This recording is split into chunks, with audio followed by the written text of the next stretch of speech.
Island. Let's find out what it's like to be rich, apparently. God, yeah. Jesus Christ almighty. So it's the new year. It's 2023, and I've got two of my close friends here on the Kulturecast, a show that I still host. Many of you probably don't like that, whoever you are. All the way from DC Titans, my friend and yours, Richard Hatem. This show has a great mouthfeel. Oh, it's moist. It's moist from top to bottom. Also joining us, one of the hosts of 80s TV Ladies, one of my favorite shows on the Weirding Way Media Network, but I am insanely biased. Susan Lambert had him. Thanks so much for having me on, and I'm very hungry now. I brought some food to eat. A dish best served cold is revenge, as one might say. We're talking about a movie that we had this on the calendar, but we didn't really know what we were talking about. But this movie kind of feel like, I don't know the climate you guys are in, but I know a lot of people who really wanted to watch this movie, and a lot of people who were talking about this movie a lot. So it's on HBO Max now, so you can go watch it, and you should, because we're going to be spoiling the hell out of 2022's The Menu.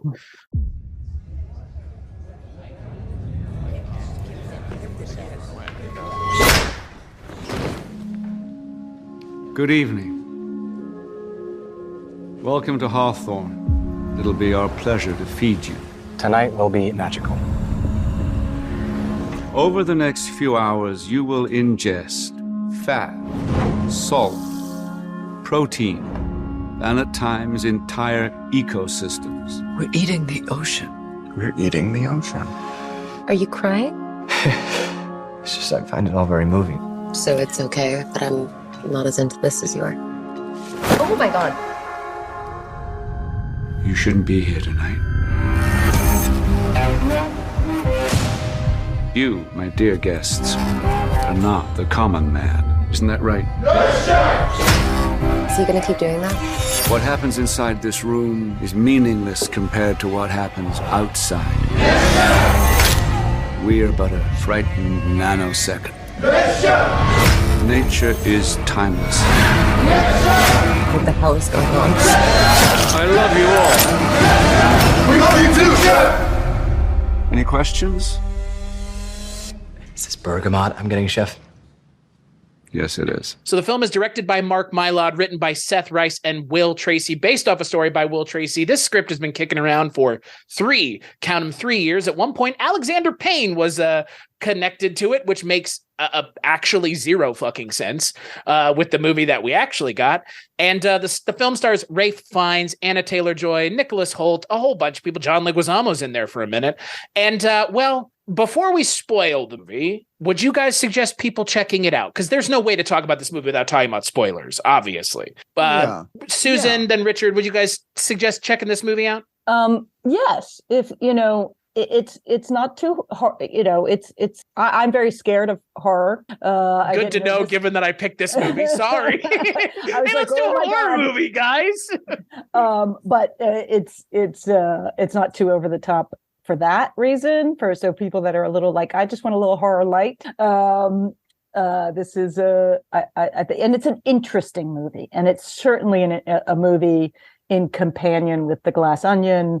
It feels sort of in that genre of let's watch some rich people do weird things. And pay for it in the end, as they tend to. Richard, what about you? Would you suggest people go and watch this on HBO Max? Not that you're biased about HBO Max as a streaming platform or anything. Wink, wink. I joke. I kid. Yeah, you definitely watch it before they pull it off. Oh, yeah. Very fair. You're not allowed to see it anymore. It's been out for 4 weeks. Take it off right now. Yeah, exactly. Yeah. I mean, you called it a 2022 movie, but it's pretty new. Like if it dropped at like after the end Christmas of the year or something. Yeah, it was like okay. November. It was like November, like mid-November of last year. Yeah. Oh, okay. All right. Yeah. Yeah, sure. I'd say watch it. Yeah. I mean, it's funny because you're kind of asking the question you ask at the end, right? At the beginning. Well, just like a base one. Well, if you're listening to the podcast, you should, and you have any interest in seeing the movie, see it, then listen to the podcast. Let me put it that way. I'm not necessarily endorsing it, saying, yes, go out and watch it. Let's talk about it first, and then we'll weigh in with our final opinions at the very end. No, I would be inclined to agree with you. I think it's an interesting movie. Again, not one that I necessarily endorse either. And I think we'll talk about kind of why and maybe the ham-fistedness of the message that it's going for in a lot of ways. But I think it's a fun movie. I think definitely it scratches an itch that something like Hannibal used to scratch, where it's the kind of intersection of fine dining and horrifying things being done to terrible people. I mean, well, yeah. How many movies do that? If we're going to say it scratched the itch that Hannibal used to, between Hannibal and this, what are your other options? Bring Me the Head of Alfredo Garcia. I don't know. Not a lot of movies with this subject material in this direction, but it kind of feels, I don't know. Well, obviously. Well, but I would almost put it with Big Night and Chef and other movies that are about the art of cooking and how people who work at that level sort of aligning them with artists in other ways, right? Musicians, actors, writers, directors, because I think that's why it's interesting. I think that's why we get these things, because it allows the writers and the directors and the actors to reflect on their craft through another occupation. So it's not a show about a maniacal film director or a obsessed writer or painter. It allows them to examine themselves through a door that's even further away. I totally agree. So let's talk about the movie. We're going to be spoiling it from here on out. So a couple of folks go to an island. The island is a super exclusive restaurant in the vein of Alinea, probably more in the vein of the Nordic restaurants that Will Tracy was visiting during his honeymoon, where he came up with the idea. But Ralph Fiennes is the head chef at the restaurant, and as with any good Agatha Christie mystery, everybody turns out to be there for a reason. They may have wronged somebody. Who knows who? We'll find out. And the movie just kind of unfolds. It unfolds very, reminds me a lot of a book. It really does. Like this could have been this is very literary, I think, in its presentation. I would almost go as far as to say to call this movie a horror movie. I wouldn't. Is it like horrifying things happen, but it's much more of a thriller. Like it puts you on the edge of your seat constantly, but I don't know if it's a horror movie. I was expecting, honestly, much more horror. Like I was expecting like people to be carved up, people being fed to each other. Like, yeah, I kind of wanted that. I don't know how that comes off, but like I wanted them to do more because I feel like they held back. Me personally. If you are doing this movie and you're calling it The Menu and you're serving a bunch of rich folks who need to get their comeuppance, it does feel like you've specifically avoided serving the meal that is cannibalism. Right. Like Aerosmith said it best, eat the rich. Like that's one of the ideas of this movie, is down with the rich and their bullshit. But that almost seems like from the get-go, they were like, well, the one thing we can't do. But why? I just don't understand. The one thing they couldn't do is the one thing that stands out that they didn't do. And it feels like a missed opportunity. All of that said, there are a lot of interesting and novel things that go on throughout the movie. So I don't want to get hung up on the thing I didn't like, but it feels really apparent that they sidestepped the one big thing they could have done. Well, and again, it's pretty horror-like. Right. There is not a lot of gruesome horror that comes, I think, with much of our modern day horror. No, I think it's more in line with something like what Richard and I watched. Was that in October? The Perfection. The Perfection. It's kind of like that was probably more horror than this movie is.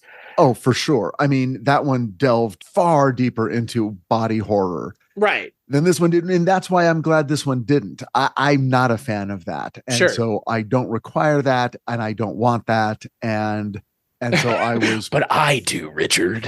Yeah, clearly the two of you. Well, it's not a requirement. It's more of just like the subject material.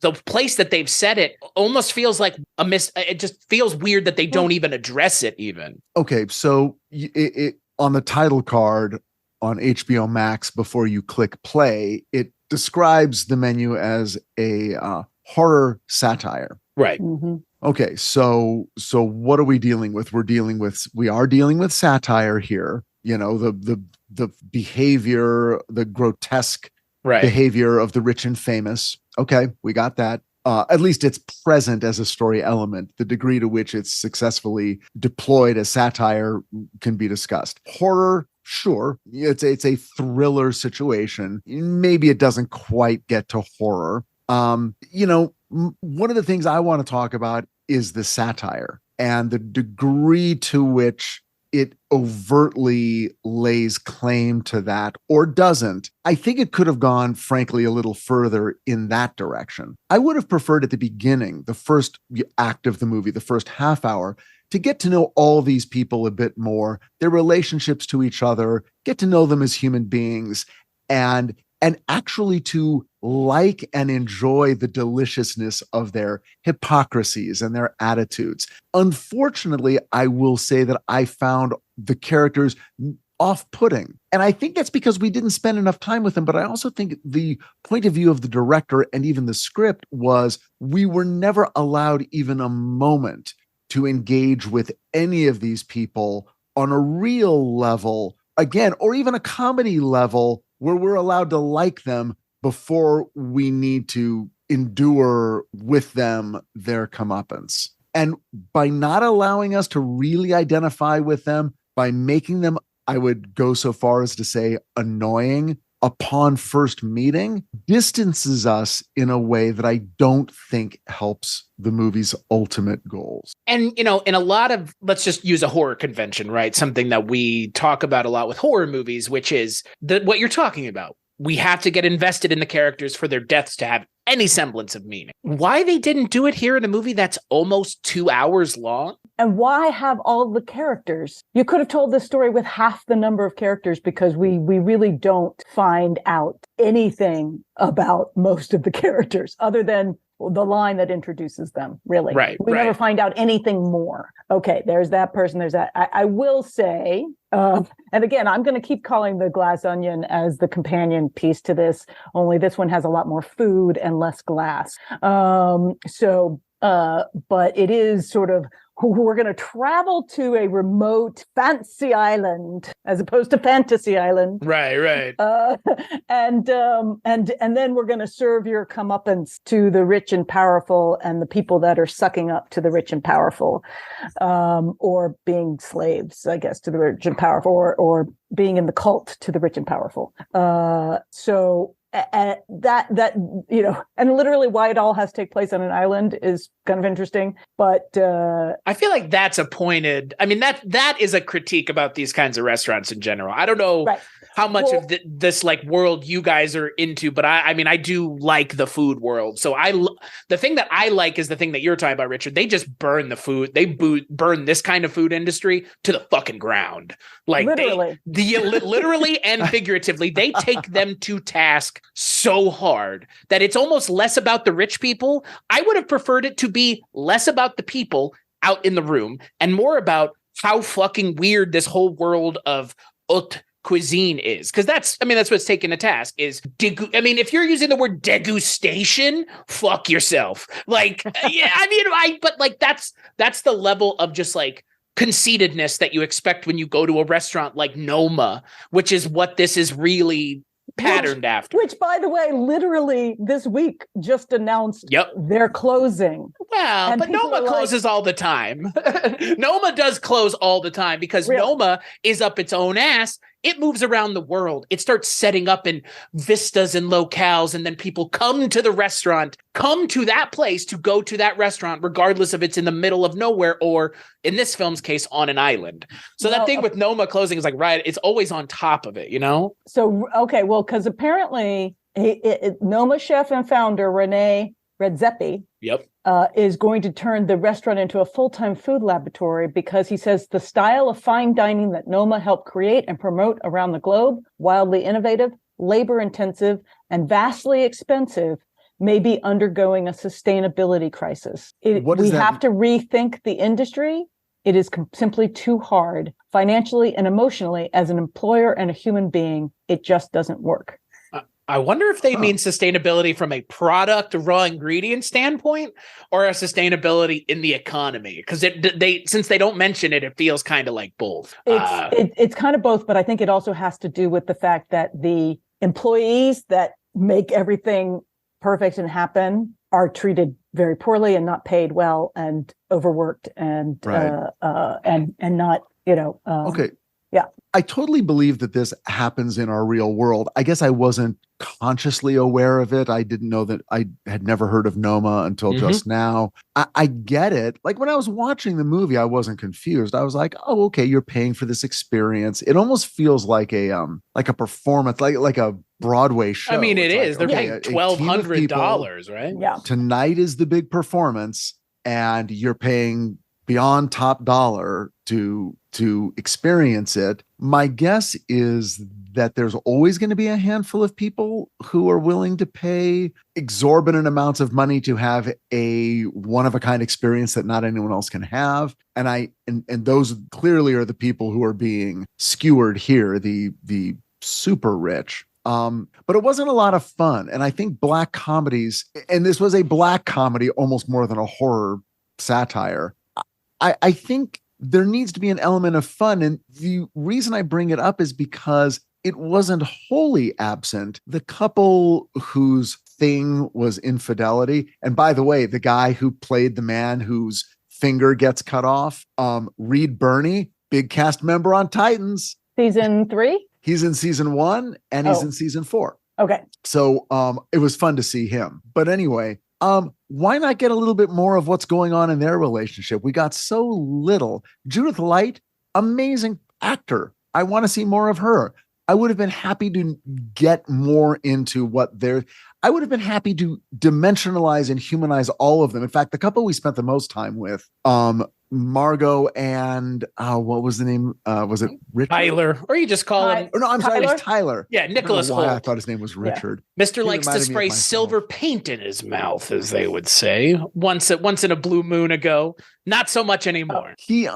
We spent a lot of time with them, yet didn't really get to know them beyond their sort of one line, he's a foodie. Okay, great. Got it. Literally every line he said spoke to that and nothing more. We didn't learn anything more. Now, with Margot, we learned quite a bit more, but I also would have been more interested in a relationship dynamic there. And so the question, and that's the thing. So everybody felt like this, right? There really kind of was no depth up here.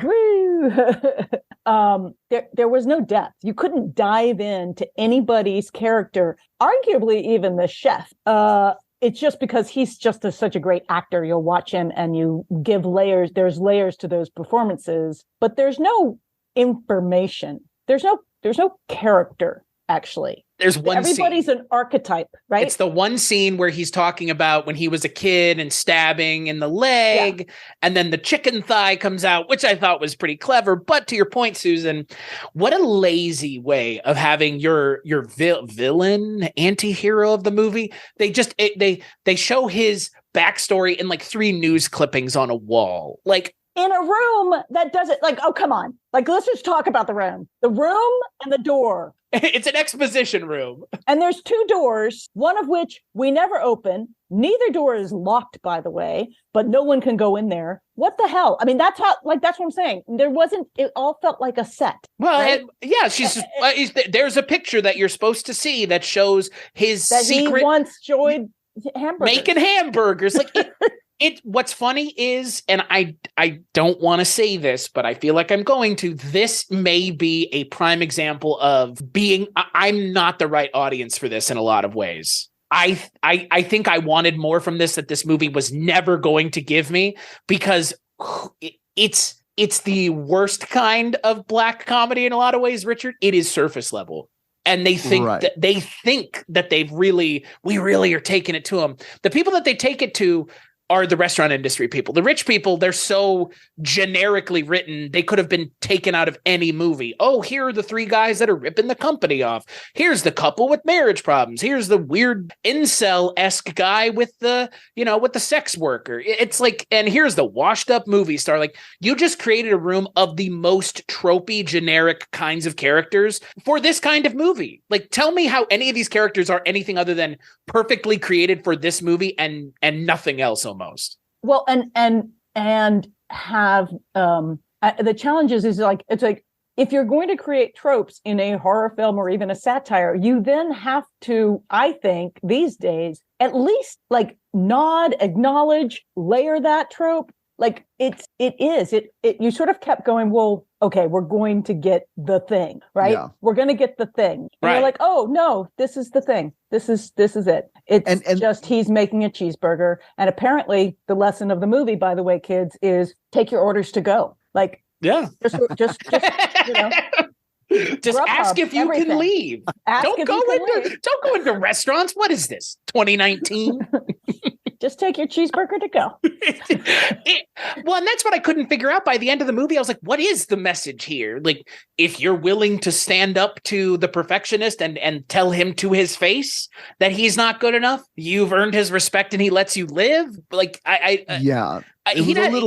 he has no morals of his own because he let someone leave who he said was going to die. Like, I don't understand. Like, well, it felt very, it's like she saw a picture of him and knew that he started out at Hamburger Howie's, just flipping burgers. And I guess that was supposed to be enough for her to then just make reference to that, his humble beginnings. One time. And that's what allowed her to leave. Well, what's really, okay, and again, spoiler alerts, and that's legit because the movie's 7 weeks old. Yeah. The notion, which is really strange, that it's like, I'm going to serve you a meal, and then you're all gonna die, but also we're all gonna die. All these 20 people who are in the kitchen we right never now, really meet. We and meet they're two good of with them, that. and we don't even meet them. For some reason, they're okay with that. Now, I don't know. There was the one character who we saw take his own life, which I think was one of the best parts of the entire movie. That scene, it was shocking, right? Yeah, that's why. I mean, that's just the mess. Boom, there you go. Like, like great.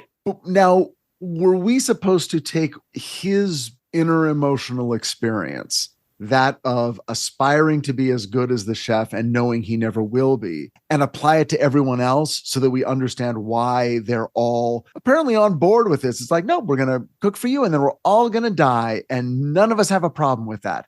It's sort of like, no, I can understand it on the part of the chef. If this is his swan song, I don't get it with all these other people. And I'm not going to just assume that they all feel the way the guy who we see take his own life. I'm not going to assume they all feel that way. That's what the movie's expecting us to feel, though, because by omitting all those other characters, other than the Hong Chow. Well, the Hong Chow, two women, and then the other woman who says, "Well, killing all of you was my idea." Like, I guess killing herself, but like killing all of you was my idea. But then I wondered to myself, like, killing all of them was her idea, but I guess the head chef's idea was to kill everybody then, because she doesn't make it clear, but she just wants everybody to die. I think it was sort of, and again, it was sort of just makes no fucking sense. Like, it actually makes zero sense, frankly. I cheated, and I went and listened to an interview with the writers, who are writers. That's not cheating. That's called doing your research.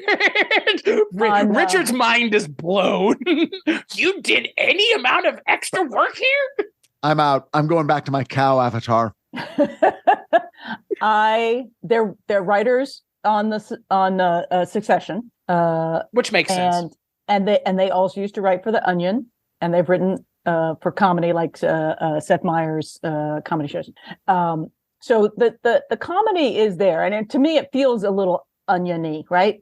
This could be an Onion article. The finale sure does. Right. It's like if you were reviewing, like the Onion would review this restaurant in its, well, here's how the final meal. Right, where everyone was also killed, but it was okay because this was the final amazing meal of whatever. But they were very excited about that moment with her because this was a satire talking about art.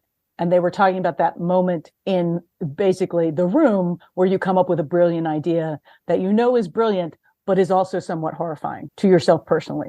And wait, what moment are you referring to in the movie? The moment where she kills, where she decides. Where she says it was my idea. That's the thing they're saying she came up with, but it's so horrifying is, this meal, but you have to die for it. And I'm going to tell you my moment, because I did actually recognize, not in the movie, but when they were talking about it. And I think that's one of the problems. I should have recognized it in the movie, but I didn't, if that's what the meaning of that scene was supposed to be.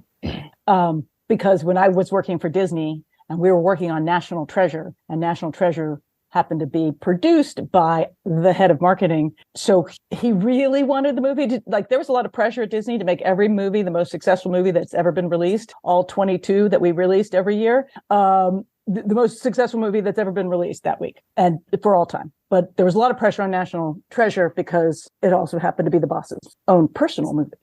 So it's all about money and signs and, you know, the founding fathers, and there's, you know, and the it's all the National Treasure. You've seen it. It's a good movie. You've seen it. It's a good movie. It's a great movie. It's pretty good. Really there's a series on Disney Plus right now. That's how popular National Treasure is. But you're always racking your minds when you're working in marketing for what's the cool thing? What's the cool thing? What's the cool thing that we can do to market this movie that hasn't been done before? And I was like, I found out that it was legal to stamp money. And it was, and I was like, wouldn't that be funny if we used a Disney park to stamp dollar bills with National Treasure hints, and then you had to go online and figure them out.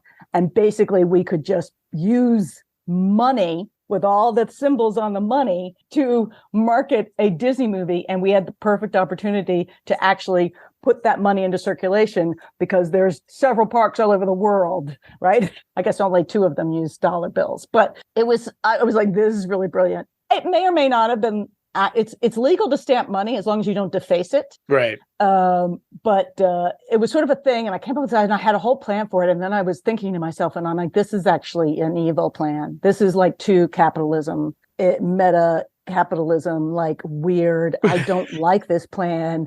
And so I pitched it initially, and then I got like, oh, that sounds interesting. Find out how that would work. And then I worked it all out, and then I just let it drop, and I didn't continue to push it because I was like, A, I'd have to fight it. You had to fight for everything that hadn't been done before. But B, I was also like, there's something very unsettling about this plan. And yeah. Well, okay. So the character who had the idea is also the character who it feels like she was, you know, kind of low key sexually, you know, abused by this guy. I don't think low key. Doesn't she straight up say like he tried to fuck me? Yes, twice, and then he ruined my life in the kitchen. In the kitchen for 8 months.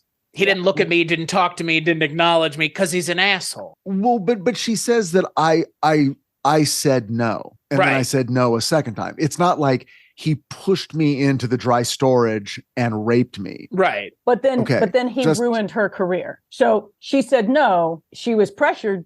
Yes. And then she had a consequence that was basically like made it full on sexual harassment. It's the Dan, what's his face, right? Or Harvey Weinstein. Dan Harmon. Like, but that did not, it was weird because it existed as a part of the story, but not a very big part of the story. In other words, it wasn't the part that made you suddenly understand everything. It wasn't like, oh, now I totally get it. I totally buy it. I understand what he's doing. I understand why they're all doing it. It makes perfect sense. It doesn't make sense to me. Can anyone explain why he's doing what he's doing? That event led to her going, I think we should do a meal where we kill them and we all kill ourselves. And then he, as her boss, went, yeah, you're probably right. Let's just do that.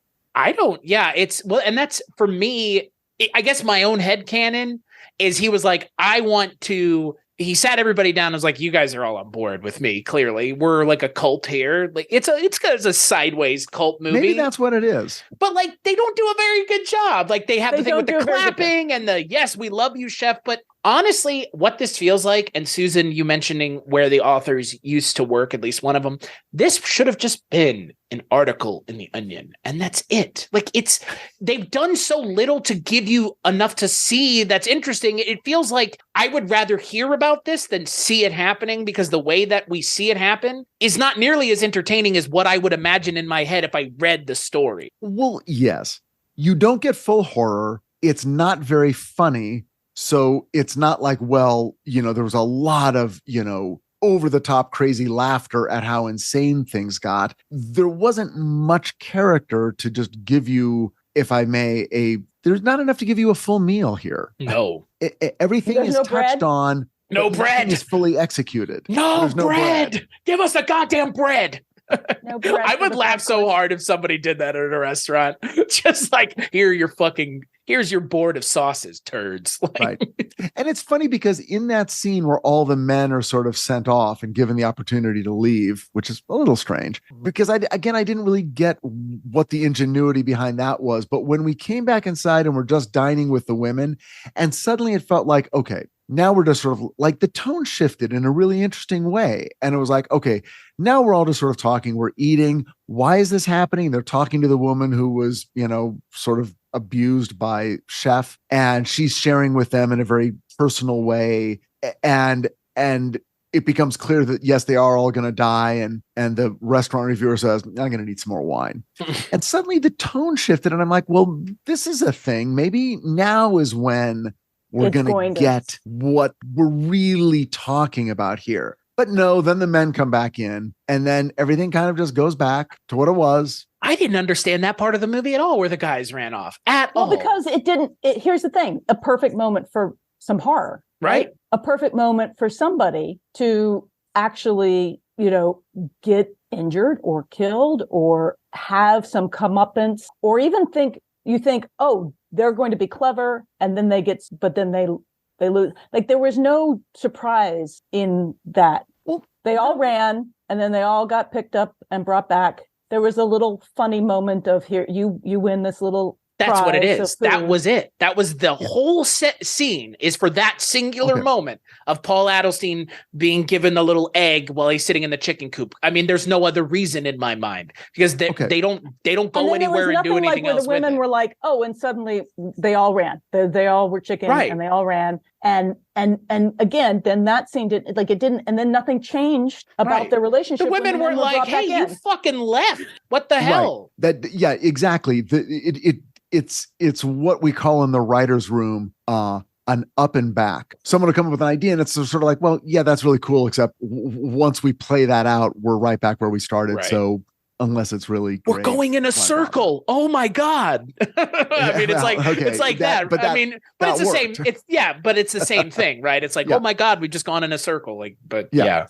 So there was another moment later even. And again, because you're watching this thing and your brain is cycling through trying to place what the movie is trying to do and then figure out if it's doing it for you. When they finally get Tyler the foodie and then they sort of bring him up there and humiliate him by saying, okay, you think you're a foodie, you think you know about food, cook something. And then he doesn't. And I don't know, does he kill himself? Do they kill him? He kills himself out of, I guess, embarrassment. I guess, but in that moment, it was like, oh, wait a second. Is this Willy Wonka?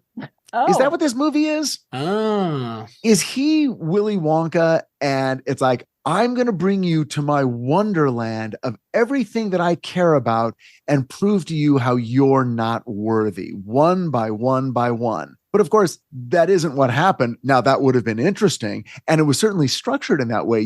He had his Oompa Loompas for goddamn sure, and each one of those characters had their own sin that they were sort of guilty of that related to the restaurant industry. You almost could have done it that way. It had little bits and pieces of that structure and flavor, but no, another trail that just dies out in the woods.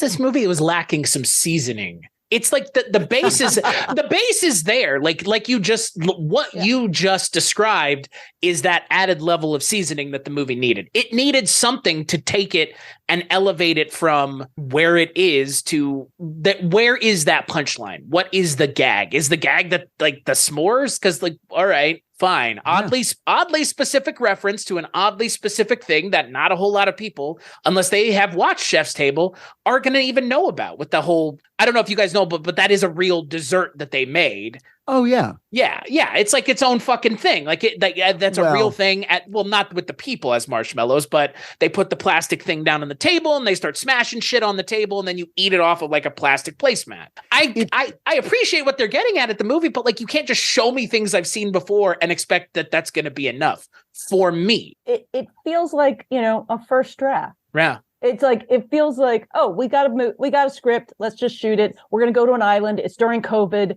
so we can get stars to go with us to a fine island, and we'll all hang out during COVID on an island, being treated really well.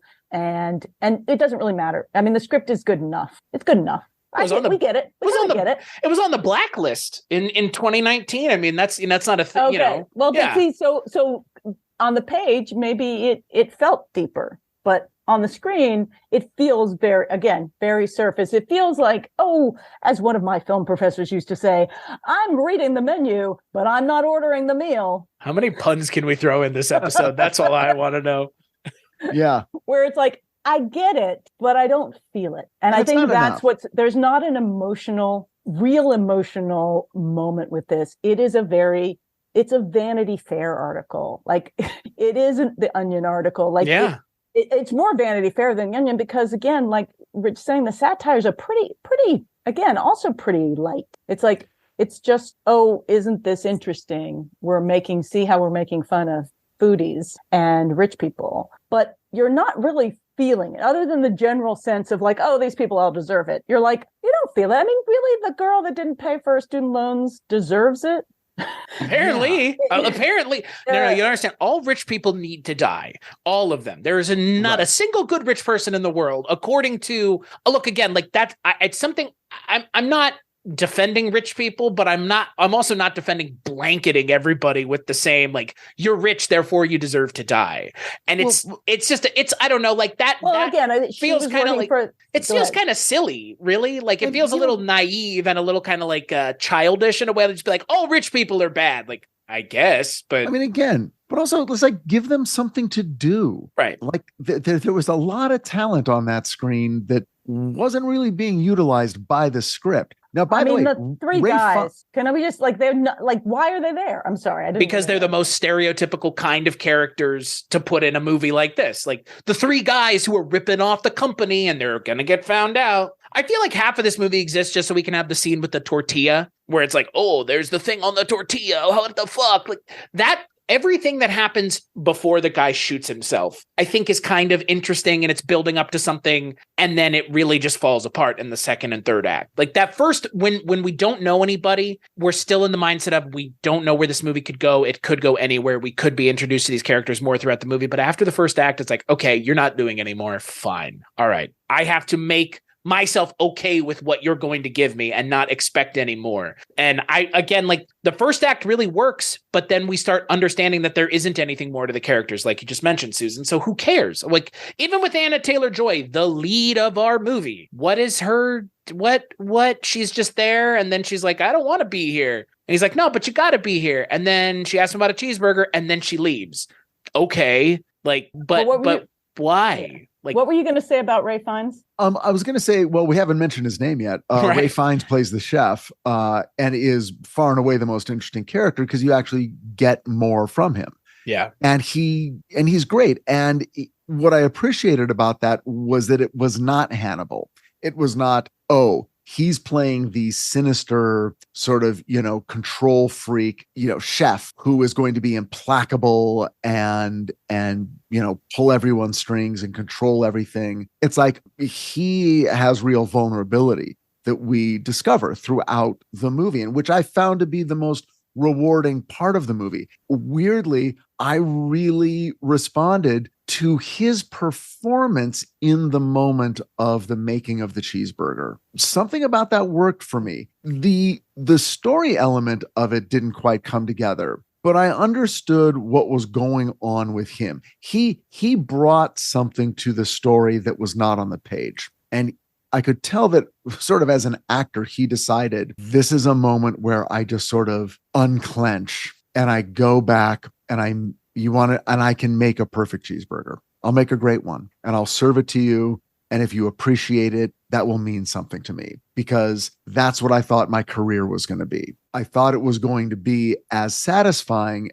as making a cheeseburger for the people I used to make cheeseburgers for. But as I rose up through the ranks, I learned it was not emotionally rewarding at all. The people cared less than they did when they just came in on a rainy day or after a softball game and needed a cheeseburger. And now in this moment, I'm able to do that for someone and it means something to me, and I'll allow them to leave. It's a weird moment and it doesn't really fit with the rest of the movie, but I appreciated it for what it was. And I think his performance and his character was interesting because we got a little bit more. And I honestly do think we could have gotten a little bit more from everybody. And even if that meant we sympathized with them, that's okay. And I think that was the fear. We don't want you to sympathize with these people because they're terrible and they're going to die. So they're only going to be caricatures. But I think they could have been characters too, and we still would have accepted the ending. I agree. I think Ralph Fiennes plays tortured really well. I mean, he's kind of going for this halfway tortured thing of I'm the tortured artist, but I am clearly in control and I'm able to influence the direction of the evening. Honestly, I think the best case for this movie would have been to trim some of those other characters out and just have a core of like 4 to 5 people. And I don't, because we have a whole side plot of the person who owns the restaurant, and that's who those 3 guys are tied into, which is like a scene that kind of just comes and goes. Here's the thing, because we've never met that guy. No, here he is, that guy. He's there. We can't even see him. We think it, like, literally, I was like, wait, is that the guy that was carrying his own wings? But then it wasn't, because we saw a person carrying those wings into the woods. Yeah. And then when that person was sort of hanging there, I thought, oh, that was the person hanging. Then no, that's another really awful bad guy, super rich guy. And we don't even get to feel a way because you're like, wait, they're lowering him. Listen, like that scene did not have an emotional resonance. I just was a little bit confused because other than those 3 guys who didn't react any differently than anybody else, that had no emotional context character wise. It was just watching him kill a random guy who was wearing wings for reasons of theater. I guess. And we don't even know if that guy's a bad guy or not. Like, all we know is that he owns the restaurant, and now Ralph Fiennes owns the restaurant. Like, it's, I don't know. And he was their boss. Right. So he's like an Elon Musk. He's like he's a bad guy because he's super duper duper rich. Right. Again, like very, very base, naive, generic way of telling a story. I don't know. I just wish that, like you said, I wish that they had done a second pass on this script or something. Just give us characters to care about. Originally, like I'd mentioned in the intro, this movie was going to be directed by Alexander Payne, and Ralph Fiennes and Emma Stone were attached, which I don't know how Emma Stone would have fared in Anna Taylor-Joy's position. Probably about as well. I don't think she's given much to do. I don't think anybody in this movie is doing any less than they normally do as actors. I just don't think the script really gave them much. No, it gave Ralph Fiennes plenty to do, and that's kind of it, which is perfectly fine. But I think that may have been, again, I'm going to give that Ralph Fiennes too. Right, like he's just an amazing actor. He's like, I think I'm just going to, that cheeseburger scene was probably half as long until he did it. And then they're like, holy shit, just stay on him. And then the cheeseburger, right? Like his presence in anything makes a movie better. Because those scenes, and she got better in the scenes with him. Right. Oh, those were the only, like, you're like, oh, because again, if the 2 people that we first meet in the movie, the 2 young, beautiful people, those are way in because they're watching everyone else arrive. And I think that was from the beginning. I'm like, okay, I know you're not giving me everything. I don't need everything up front, but I do need to know how I emotionally feel about my 2 leads going into this movie. They may not end up being the leads, right? But they're our entryway into this world is, what's his face? Tyler. Nick Holt. Yes. Who is a wonderful actor. Yeah. Again, not given much to do as a character because of the decision they make that he knew all along, which is also weird. We don't know who we never find out who the person that was supposed to be there was, who they were supposed to be, because she was supposed to die. Intentionally Supposed to die. Yeah. Yep. And she doesn't. So we don't, but isn't that an interesting character? Because why did she get away? What happened with them? It would have been really interesting to know what she did wrong other than being rich. But I mean, again, was the foodie guy rich? Yes, I assume if you can afford a 1,200. See, that's the thing. But that's the thing. Here's in real our life, world, in our culture. There's not anything this expensive though. This is like exorbitantly expensive. This is three times the value of a normal one of these. So it's like I assume he has to be hyper rich. Again, it's just like they're rich, so they're bad. Like okay. So they're rich, $1,200, right? That's a lot of money for a meal, but it is, people save up money for the things that they love to do. And so if he does nothing else and that's all he wants to do, who says he's rich? He may just have been like, this is my dream. And I've saved up money for 5 years. People save $1,200 and then spend it on something whimsical. This was an entire evening. They were there for the night, it seemed like. Were they going home? Like, I don't understand. I assumed at the end of the night they were. They were going to take a boat home, though the boat was gone? I don't know. Anyway, those questions came up pretty quickly for me. And that's the other thing. I was thinking too much during this movie. And on one hand, that can be great. I appreciate we're all like bashing it. And I sort of enjoyed watching it and I enjoyed what it was trying to do. I just, again, wish I had felt a way about it. And mostly I just felt like, I had questions. What's that door in the restaurant for? Why does he keep that room? And why really that's the secret, is that he used to like things and then he got famous and everything was handed to him. So really what it should be is we should all pay taxes. Rich people should be forced to pay taxes so that they feel better about themselves and they don't destroy the world without meaning to.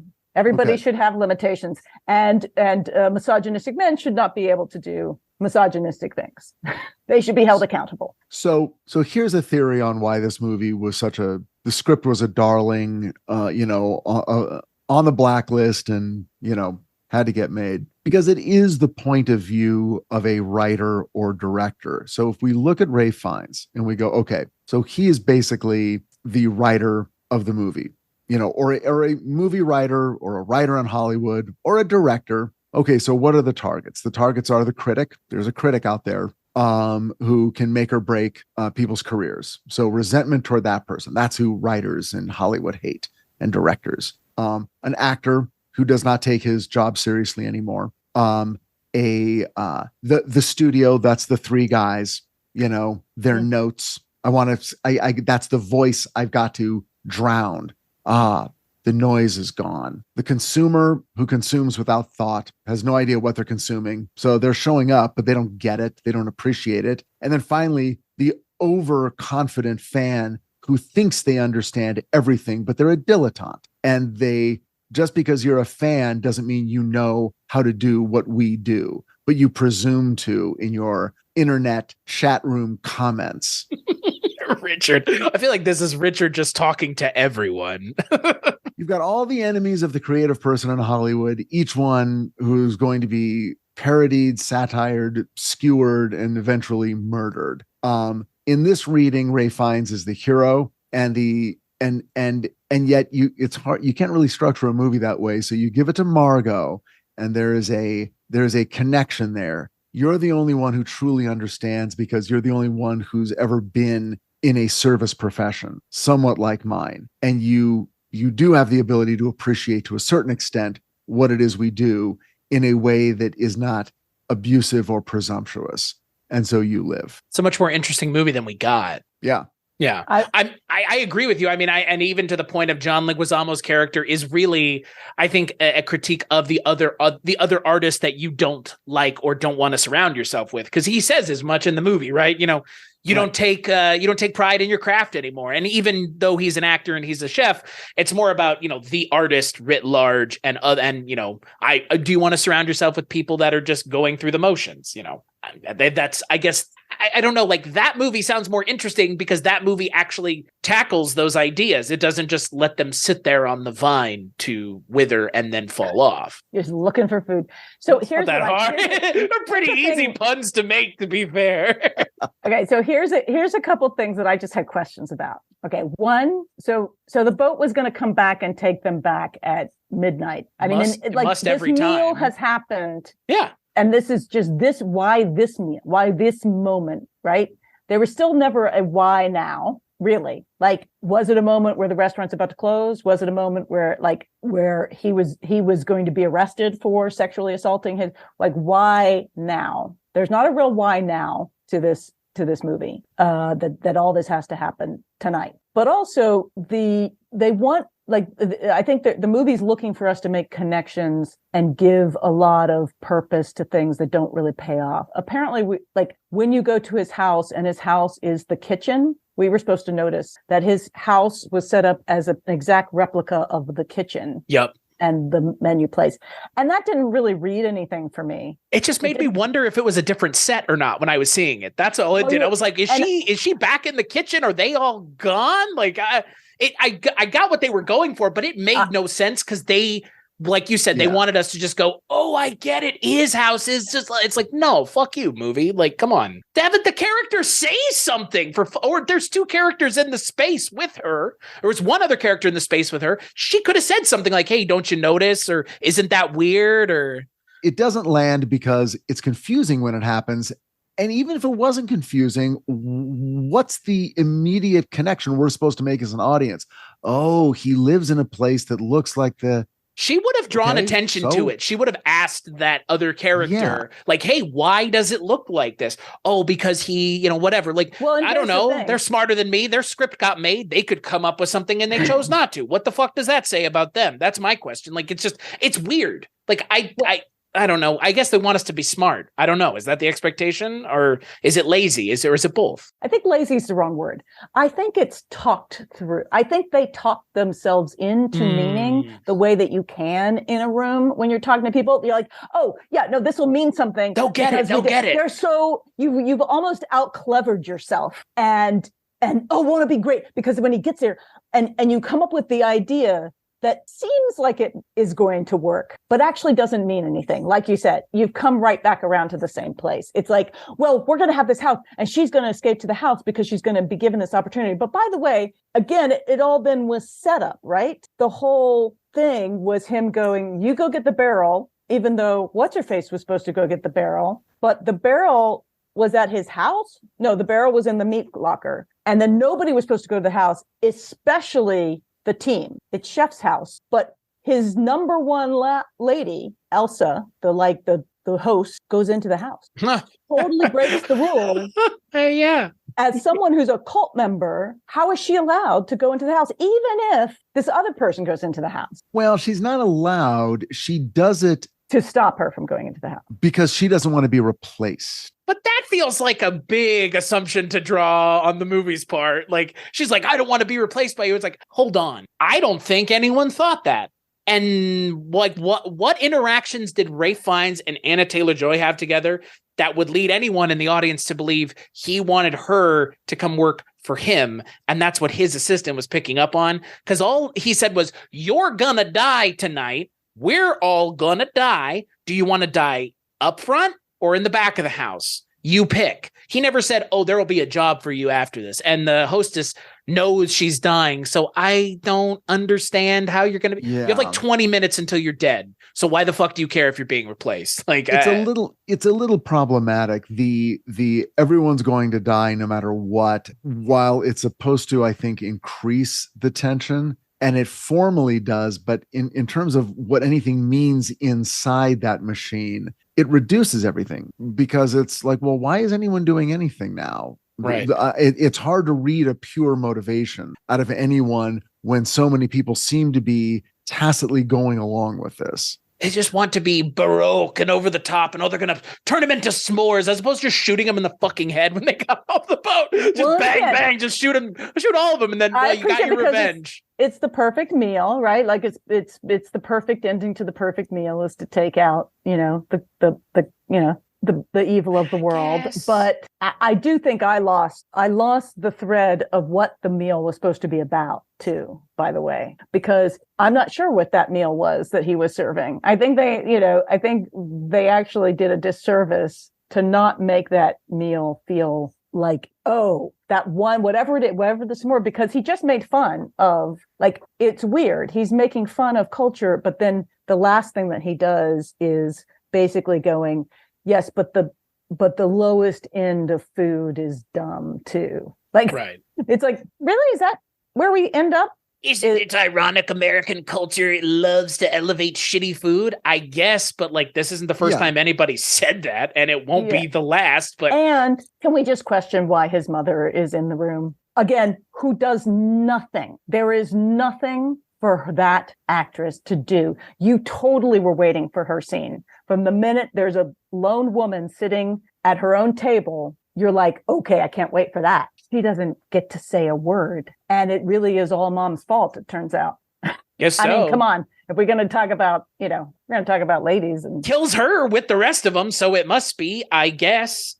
Ray Fiennes' character claims to have this, like, sound, airtight motivation. Like, I feel like I've been taken advantage of because I've been putting out this art and you're either appreciating it, but not appreciating it the way I want you to, or you're not appreciating it at all, or, yada, yada, yada. It's like, dude. And it's all turned me into a monster. But it's like, no, you turned yourself into a fucking monster, dude. Like, and that's the thing that there needs to be some responsibility taken. And I know that he just kills himself in the end. So who cares anyways, right? That's what the movie feels like. It's saying like, oh, he's just going to burn himself at the end. So what does it matter if we explain any of this? I think that's like the problem with this movie. Like you mentioned, Richard, is everybody dies. So like, we know how this is going to end. So what are the stakes then? What is the kind of underlying problem that's trying to be solved? Like to stop everybody from dying? Because that doesn't even seem to be a possibility until it is, unbeknownst to us. There's no rules established, which is okay, but then they break just like common sense rules. And they have a whole fake out scene where the guy, they got the boat. And it's like, what? Is this Ray Fiennes is just the smartest man in the world. He knew she was going to go there, and he knew, and he gave him the gun. It's like, even though the whole point was that she was unexpected. Right. Right. The whole point was that she was unexpected. Ray Fiennes and that villain from Skyfall went to the same school of villains being able to just precognitionally know things are going to happen ahead of time. Like, that's what it feels like. Like, oh, she's going to go into my house. She's going to get the radio, and I need to make sure I have someone there just in case. It's like, wait, what? To then motor up to the dock in a real boat. Right. That someone can use to escape. Right. In the outside chance they get to escape, as opposed to, since he works there, just walking through the woods and saying he motored up, like just being like, hi, I was called in, doing the whole gag. But no, he motored up to a boat that then could be used to escape from the island. And they made, like, in some of the stuff I've read, they've made a big deal about that the people don't really try that hard to escape. Right. And he even says that. Ray Fiennes is like, if you had tried, you probably could have escaped. Like, and there's supposed to be a point to that by the end, you did feel like, okay, they're not going to try to go. They're going to let her go. And Judith Light has one of her best moments where she sort of, gives her a little nod and wave out the door and says, go if you can. Right. But they all sort of sit there and take their punishment. Take their lumps. Like they all know that ultimately he's right and they are despicable and they deserve this. Which is like, it's not how rich people act. It's not how this would work. They would just sit there and be like, oh, you're putting this marshmallow cloak on me. Okay, I'm okay with this. Like, no, they would be screaming they'd be screaming and yelling and trying to run away. Like, if this were real, you would have to forcibly restrain them to their chairs. They would not just sit there willingly. Yes. Because also just physically, if you set somebody on fire, they just physically can't sit there, right? Yeah. Like no one isn't just going to be like. It's so. If like you both have said, it feels like the movie is too smart for its own good. Like, it's trying to be too smart and too clever and too cute. It just feels like the movie's being a little cute, like with the s'mores thing at the end. It's like, you're being cute. I get it, and that kind of works, but at the same time, to what end? Well, would you say it's overdone or half baked? No. It's got a soggy bottom, I would say. It's got a very soggy bottom. It was taken out of the oven just a little too soon. Well, except that I think it's burnt on the top. Okay. We got a real problem. Raw inside, burnt on top. What did I do? You didn't do anything. I think there's the bones of a good movie here. I think there are the bones of the structure of something interesting. I just don't know if these were the people to take it over the finish line. I really don't. And again, it's like you wanted you wanted the actors to have more to do. Mhm. And I just I'm like, did you really, like, if I were as a producer, the first thing I would have said is, you don't need 20 people in that kitchen. We can pull this off with 10. Right. 10 cult members is easier to control and easier to believe. And so, and let's pull a table. But yeah, maybe there was some reason they needed that many people to buy it. And I wish they had said something about what it means to work in that kind of kitchen. They have that one scene with that one guy, and that's it. Like, but you don't get anybody. Like, that's the thing. You don't get any of the dead pirates' perspective. Like, nope. I'm thinking, like, in some ways, the minute that he says we're all dying and you can die this side, that side, he's sort of given up all the information of the movie that almost feels like it should have been held back for another at least 20 minutes. Because they, like you said, it takes so many stakes away, but it also raises yet more questions of, well then what about these people? You just kept going, well, what about that person? What about the lone Black woman in this movie?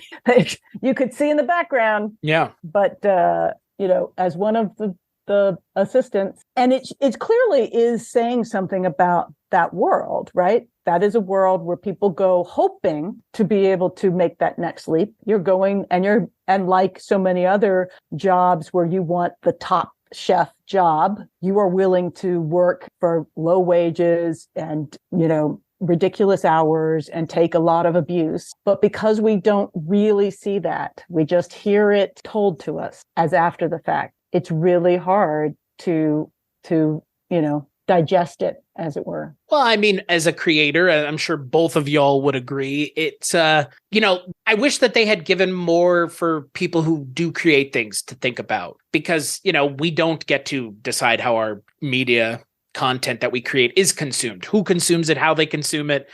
Chris Nolan always rags on people about watching his movies on their phone. And, that's not the way it's supposed to be enjoyed. And you can't enjoy it that way. And don't you dare watch my movie I spent millions of dollars making on your fucking iPhone. And like, there's some of that is in the movie about like, what does it mean to make something and then have somebody else consume it in a way that you don't appreciate? He says as much, I make art that you then turn into shit in your body. Like, I wish there had been more of that, because that's an interesting place for people like ourselves to come at this movie as people who are making things that people are consuming, and then we're maybe being left to deal with the leftovers or the kind of the wrappers that when they're done eating. And I would have liked more of that, because that's, again, more of Ralph Fiennes' story and what he brings to the table. And yeah, I mean, I get it. They brought the guy who does all the filmmaking for the Chef's Table to do all those little interstitials. I get that what you're doing, movie, but it looks nice, but that's not enough anymore. Like, it's really not. Like, it's Hollywood.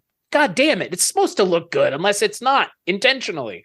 But having a nice digital camera and using that to shoot your movie ain't enough anymore. And doing your close-ups of the food isn't enough anymore.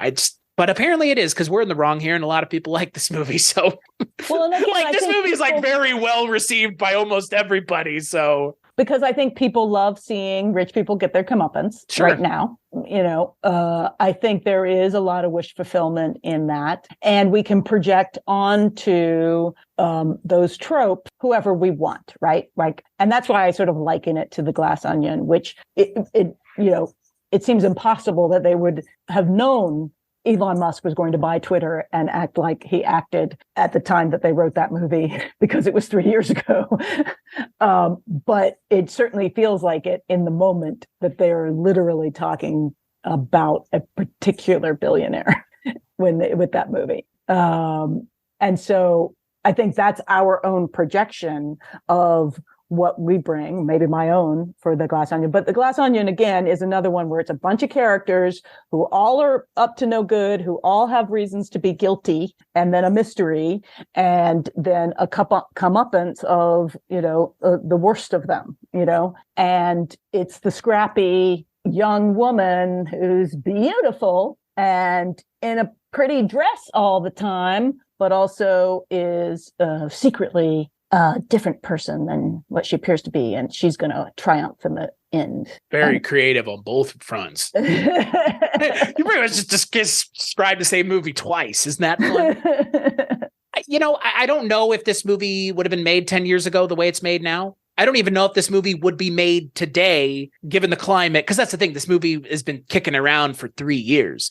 There are things missing from this movie that they would totally take to task now, like an Elon Musk style character not being in this movie. He's in it, but he dies, out in the distance. Yeah, without really enjoying right, that. with no fanfare. Like if this movie had been written today, you for sure would have had a rich tech industry asshole in that room with them taking his lumps too, because that just, like you said with Glass Onion, I mean, that's readily apparent there, and that movie was written 3 years ago. So I don't know, like I would like to see another one of these movies, something like this, done by someone else who maybe has a stronger point that they want to get across, or they want to tell it from a different perspective. Give us the perspective specifically of Ralph Fiennes or another character. Don't spread it around so much that you kind of just lose you lose the purpose of your movie entirely. But hey, people liked it. So my hope is that maybe there will be more, but there's a need for something else beyond this. Movie ends pretty definitively, I feel like. So yeah, it's very escapism, right? It is very much like you also get to enjoy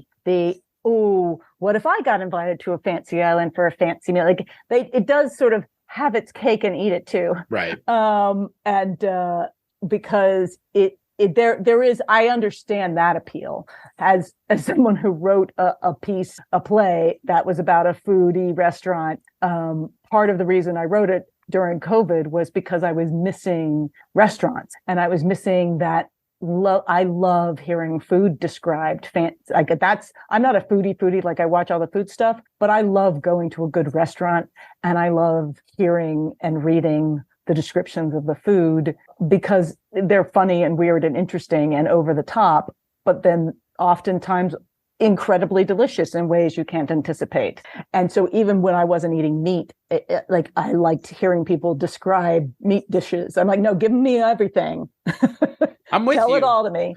I'm with you. Like, so those parts of the movie are fun. Like, they should have been more of it, right? Like, just give us more of the stuff that, I don't know. Just give us a movie where they don't kill everybody. Yeah, just watch Chef's Table, I guess. I don't know. Like, well, but where you've earned it, right? Yeah. Like, I think that they gave us again a pretty slim meal, character-wise and story-wise, and there was so much more richness in the idea. And yet it's hard. You're like, okay, in some level, I'm like, oh, this actually should have been a miniseries. It should have been the after party, but for this meal. And then, so it's sort of the after party meets Lost in this story. So all these people show up at the island, and then over the course of a weekend where they're having a $5,000 experience or a $10,000 experience, they're slowly being, there's the realization is slowly happening that they're trapped and they're leaving and they're going to die. But also we then get to flash back or have the experience of who these people are and why they deserve it or not, and why they ultimately come to accept it or not. It's a richer, like I was like, oh, that it almost, it's like if it took you this long to not give us much of anything and you were going to have that many people and that much ideas, then give it to us. Make the White Lotus, which is pretty much what you're describing. Oh, okay. Yeah. White Lotus on HBO is just a bunch of rich people that are terrible, go to a hotel and stuff happens. Not like supernatural or weird or anything, but like interactions between the characters become things and go certain places. Like I feel like we're in a time now where we're going to get more of these kinds of things, be it White Lotus, be it this, be it Glass Onion, just a less than subtle jabbing and turning of the knife into the rich people's back, which, okay, cool. Like, I'm here for it. Let's see what we can mine, but do more than this. Go further. Don't just stop at this. There's more to it. There's got to be more to mine here. And I think that this movie is a prime example of what more instead of saying this is enough, go a little bit further. Really mine that world of fine dining or, income inequality or whatever. Because there's like 8 different directions they could have gone in this movie. And they kind of just said, we're going to go about 1 inch into each. And that's it. So, although I have to say, I'm actually pretty excited about Renfield. Oh, yeah. Having watched the trailer, which is Nicholas Holt's next movie. I don't know when I guess it comes so. out, but it like it looks insane. It's probably going to be disappointing, but the trailer looks over the top and wild and very interesting. You should watch What We Do in the Shadows, because I love What We Do. Okay, and so I watched that trailer for the movie, and I was just like, "Is this What We Do in the Shadows?" Just with Nicolas Cage? Like, yeah. Richard, final thoughts on The Menu? You've been awfully quiet. I would say watch it. It's on HBO Max. I can't say don't watch it. Watch it now while you can. I enjoyed the experience of watching it. There's performances that I really enjoyed. So I would say if you've listened this far and you haven't seen it, go ahead and see it and see if you have any of the feelings we did. Susan.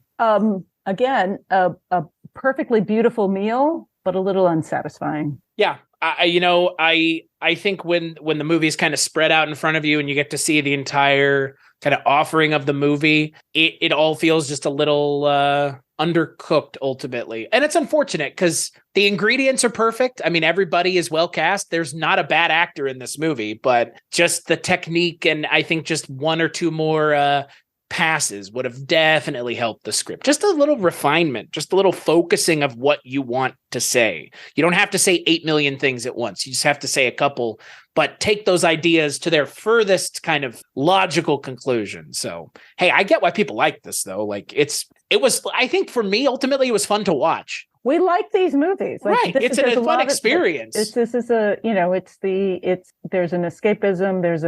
There's a fantasy element. There's the rich going to get what's coming to them. But I felt it was a little. We needed more seasoning. Yeah, a lot more salt. Agree with you. So pepper. Yeah. So until the next time, we do one of these randomly out of the blue. Richard, where can people find you? They can find me on HBO Max with Titans. Seasons 1, 2, and 3 are available to be watched from beginning to end. We have dropped the first half of season 4, the first 6 episodes. They've been received very well. So check it out. And then we've got 6 more episodes coming up sometime in early 2023. Don't know the exact date yet, but we'll let you know when we do for the second half of season 4. How about you, Susan? Where can people find you? They can find me at SusanLambertHatem.com, but really at 80stvladies.com, where we drop episodes every other week on female-driven television shows from the 1980s with interviews and special guests. And we are currently doing our Remington Steele and about to head into Cagney and Lacey. So you can find me there and on Twitter at Susan Lambert. While it burns, that's where I'll be. While it lasts. The meter's still going. I think we're 2 months into his ownership now. So, still kicking. It's kicking, but it feels different. Not just the feed, but the hiccups.